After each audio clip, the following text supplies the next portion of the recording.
Hello everyone, আসসালামু আলাইকুম। আমি তুহিন। প্রতিদিনের মতো আজও আপনাদের মধ্যে নতুন একটি ব্লগ নিয়ে আসলাম। পুরো ব্লগ জুড়েই আজকে থাকবে আমাদের সাথে কি হয়েছে এবং কি আমরা শ্রমিকরা কেন রাস্তায় দাঁড়িয়েছিলাম এবং কি মৌলভীবাজার শহর কুসুমবাগ পাম্পের সামনে কেন আমরা যানজট সৃষ্টি করেছিলাম। যে যানজটের কারণে কুসুমবাগ থেকে সাবন্দর পর্যন্ত জাম ছিল, কি জন্য ছিল। পুরো ব্লগটা আপনারা মনোযোগ দিয়ে শুনবেন এবং দেখবেন। তো চলুন ব্লগটা শুরু করা যাক। সকাল সকাল ঘুম থেকে উঠলাম। আমার যেটি বাস ছিল মৌলভীবাজার, সেটা আমি নিয়ে বাইর হইলাম বার থাকি। তো কিছু জায়গা যাওয়ার পরে হঠাৎ করে শুনলাম আমাদের মৌলভীবাজার এবং সিলেট সিলেট বিভাগের মধ্যে নাকি সকল তেল পাম্প এবং গ্যাস পাম্প বন্ধ করে দেওয়া হয়েছে। কি কারণে সেটা জানি না, তবে শুনছি। তারপর আমার যে ট্রিপ ছিল সেটা হচ্ছে সাবন্তরের ভিতরে রাখা। এই জায়গাটার নাম হচ্ছে রাখা। রাখাতে আমি প্রতিদিন সকাল আটটায় নিয়ে যাই। যেই ট্রিপটি আমার প্রতিদিন সকাল নিয়ে যাই আমি, আর সন্ধ্যার দিকে ওদেরকে নিয়ে আসি আমি। ওদেরকে নামিয়ে দিয়ে আমি টাউনে আসলাম। আসার পরে দেখি কুসুমবাগ পাম্প লাগাই। কুসুমবাগ পাম্পের সামনে ব্যারিকেড দেওয়া। তো আসলাম আমি স্ট্যান্ডে। স্ট্যান্ডে আসার পর আমি আমার গাড়ির গ্যাস চেক করার জন্য, গাড়ি মিটারটা দেখার জন্য তালাটা খুললাম। খোলার পর দেখতেছেন আমার গাড়িতে আছে কোনো 60 গ্যাস। এই 60 গ্যাস দিয়ে আমি কি করব, আপাতত স্ট্যান্ডের ভিতরেই গাড়িটা রাখলাম। রেখে আমি চলে আসলাম পাম্পে। এসে এই যে দেখতে পাচ্ছেন দুজন ভাই দাঁড়িয়ে আছেন পাম্পের এই লোক তারা। তাদেরকে জিজ্ঞাসা করলাম যে কি সমস্যার কারণে এই পাম্পটা বন্ধ করে দেওয়া হয়েছে। তারা বলতেছে কি জানি মিটিং চলতেছে, তারা সিলেটের মধ্যে মিটিং চলতেছে, এই জন্য বন্ধ করা হয়েছে। তার সাথে সাথে দেখতে পাচ্ছেন এদিকে আবার দেখতেছি সাংবাদিকরা এসে পড়ছে। আর এক এক করে আমাদের ড্রাইভার আর এক এক করে আমাদের ড্রাইভার শ্রমিক যারা আছে সবাই একত্রিত হচ্ছে। তারপর আমরা ভাবলাম যেহেতু আমরা গ্যাস পাচ্ছি না, তাহলে কি করার। আর দুই একজন শ্রমিক ভাইদেরকে জিজ্ঞাসা করলাম, ভাই আপনারা কি জানেন সংবাদ পাম্পের বন্ধ হয়ে গেছে? ওরা বলতেছে না ভাই, যদি জানতাম তাহলে কি আসতাম। আমাদের গ্যাসগুলো ছিল সীমিত। আমরা আসছিলাম টাউনে গ্যাস ভরার জন্য, গ্যাস ভরতে পারি না। এখন কি করব, গাড়ি কোথায় রাখ, আর বাড়িতে যাব কিভাবে? গাড়ি নিয়েও যেতে পারবো না, গাড়ি রেখেও যেতে পারবো না। তো আর কি করব, এক এক করে আমরা সবাই রাস্তায় নেমে পড়লাম। যানজট শুরু হয়ে গেল। গাড়ি ফাতারে করে আমরা গাড়ি রোডের মধ্যে রেখে আমরা সৃষ্টি করলাম এক ঝামেলা। প্রায় 9টা 9:30টার দিক থেকে আমরা শুরু করছিলাম, 12:30টা অবধি আমাদের ঝামেলাটা ছিল।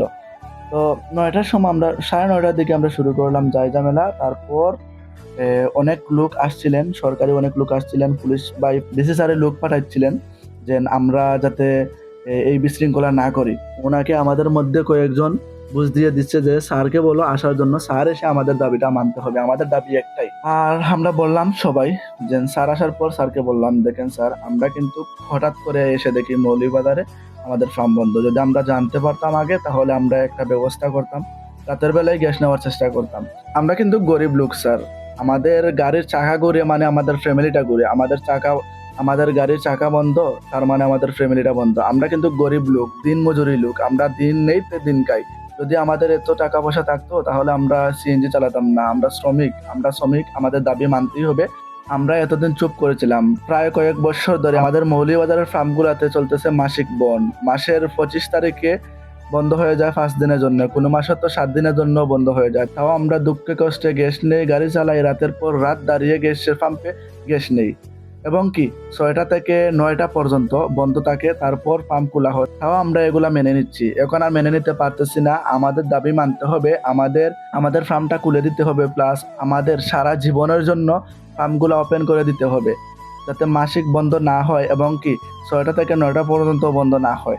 তো এসব নিয়েই আমরা সবাই আলাপ আলোচনা করতেছিলাম স্যারের সাথে। স্যার বলছিলেন, দেখতে পাচ্ছেন পুলিশ বাইরে আসছিলেন, ওরা আমাদেরকে বুঝ দিছে। আর স্যাররাও আসছিলেন, স্যাররাও আমাদেরকে বুঝ দিচ্ছেন যে 3টার পরে ফার্ম ছাড়া হবে, আপনারা আপাতত রাস্তা থেকে উঠে যান। আমরা উঠে যাব এবং কি আমাদের সাথে লোক কয়েকজনে আবার বললো, স্যার যদি 3টার পরে আমাদের গ্যাস পাম্পটা খোলা না পাই তাহলে কি করব। আমরা যেভাবে আমরা আন্দোলন করতেছি সেইভাবে কিন্তু আমরা আবার আন্দোলন করার চেষ্টা করব। স্যার বললেন আচ্ছা সমস্যা নাই, আপাতত তোমরা রাস্তা থেকে উঠে যাও। তো আমরা উঠে গেলাম। তো স্যারদের কথা শুনে আমরা রাস্তার ঘাটের যানজট সরানোর জন্য দেখতে পাচ্ছেন আমাদের শ্রমিক ভাইরা যারা ছিল তারাও কিন্তু রাস্তাঘাট ক্লিয়ার করতেছে, আর স্যাররাও কিন্তু আমাদের সাথে ছিলেন। তো তারপর কি করলাম, আমি গেলাম স্ট্যান্ডে গিয়ে একটি টিপ নিয়ে আমি আসলাম বুদ্ধিমন্তপুর, একটি টিপ নিয়ে আসলাম। বুদ্ধিমন্তপুর ট্রিপ নিয়ে আসার পর সাথে সাথে দেখি আবার 5 জন প্যাসেঞ্জার বসে আছেন। তাদেরকে নিয়ে আবার আসলাম আমি মৌলিবাজারে। মৌলিবাজার আসার পর আবার নাম্বার তুললাম।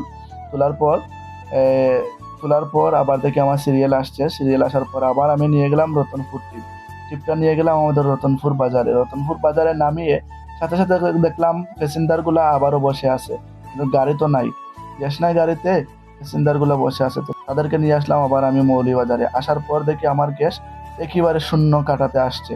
তো শূন্য কাটাতে আসছে, আমি লাইনে দাঁড়ালাম। তো আমি লাইনে দাঁড়াইলাম 3:30টার দিকে লাইনে দাঁড়াইলাম। দাঁড়ানোর পর